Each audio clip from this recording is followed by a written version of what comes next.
Welcome back to the classroom. My name is Mr. Wong, and today we're going to do another examination explanation video.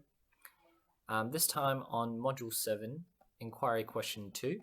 We're going to be using the additional physics sample paper, Module 7, Question 13, worth 5 marks. This is on polarization. We have a parallel light ray of intensity I0 passing through two polarizing filters, P1 and P2, as you can see here. The filters are initially aligned so that they produce the maximum amount of light. Then filter P2 is slowly rotated 180 degrees, as you can see here. So let's go to the first question.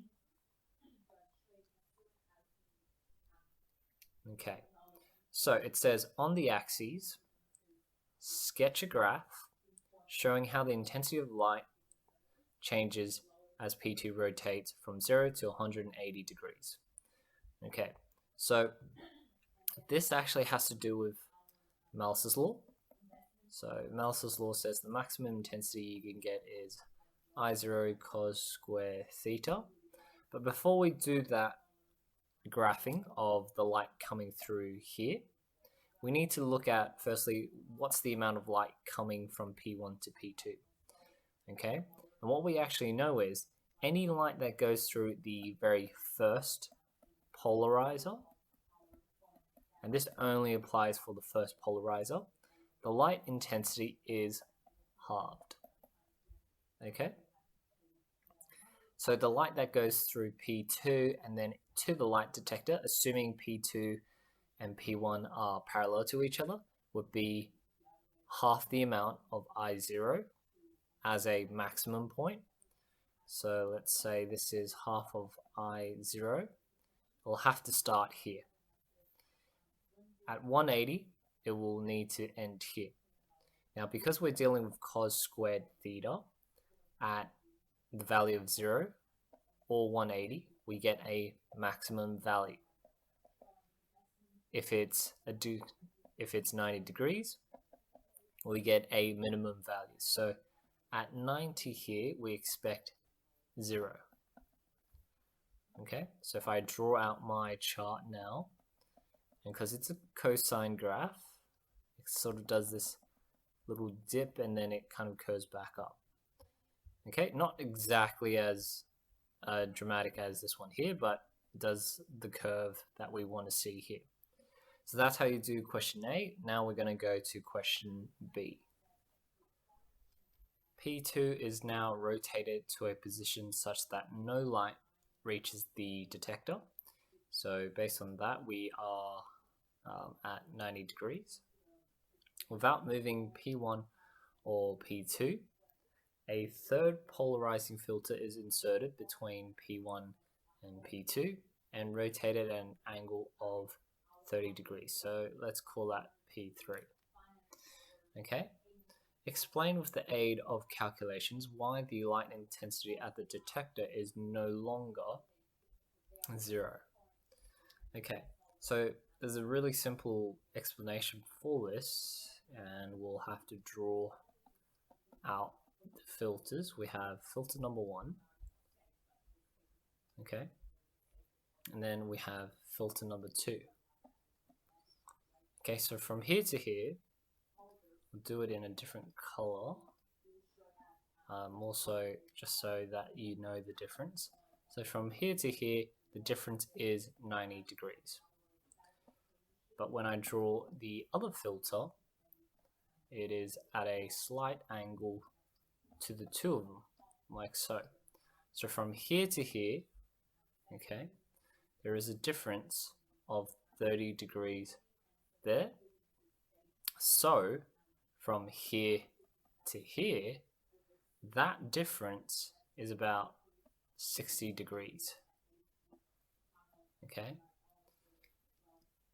Now the reason why the detector is no longer at 0 intensity is because from here to here, it's not equal to a 90 degrees in difference of rotation. Okay.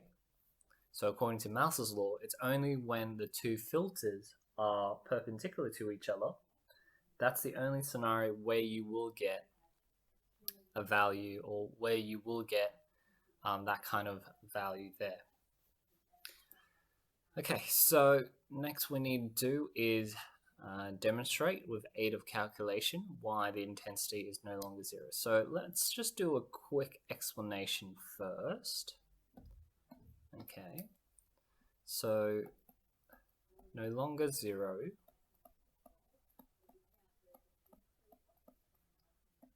as P3, hence why I labeled it there, P3 and P2 are not perpendicular to each other.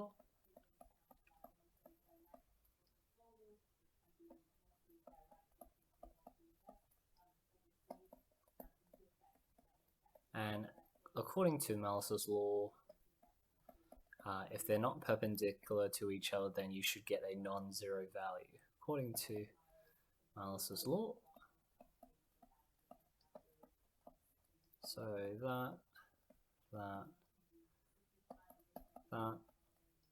cos squared theta, if theta is not equal to 90 degrees, then Imax cannot equal to 0. Okay, now we need to do some calculations to demonstrate this. What we can do is we can give a theoretical number to this filter here. So let's say we have a maximum value. Let's call it 1. We start with an intensity of 1. When this passes through, okay, when it passes through, the intensity is halved. Okay, so at this point in time, the intensity of light that comes through is at 0.5. Okay, so we can then work out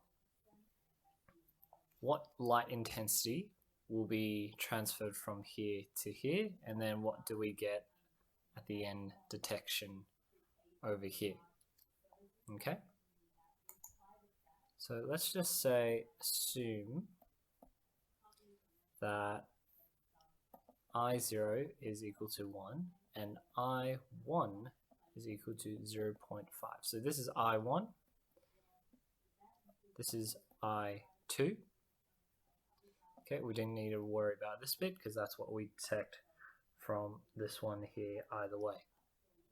Okay, so what we can say is I1 is equal to 0.5, okay, in terms of the intensity, CD.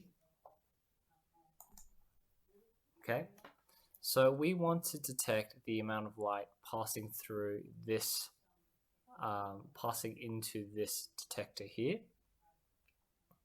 okay, or passing through this detector. So we have an angle difference of 30.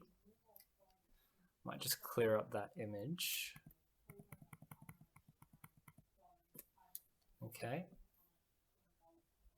so this polarizer here is at 30 degrees to this polarizer here. So I middle filter, so to say, is 0.5 cos square 30 degrees. Now you can put that into your calculator and work out what you get. The next one we have is the third filter. Okay, so from this position to this position. So I3, so we can call this I2 technically. I3 is equal to whatever value we get here, 0.5. Oops. Just change that.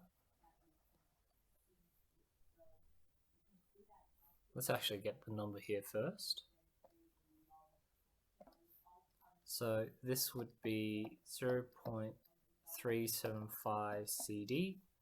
This would be 0.375 times cos square 60 degrees.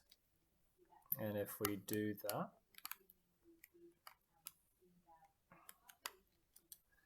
it'll be 0.09375 CD, which, as you can see, is not equal to 0.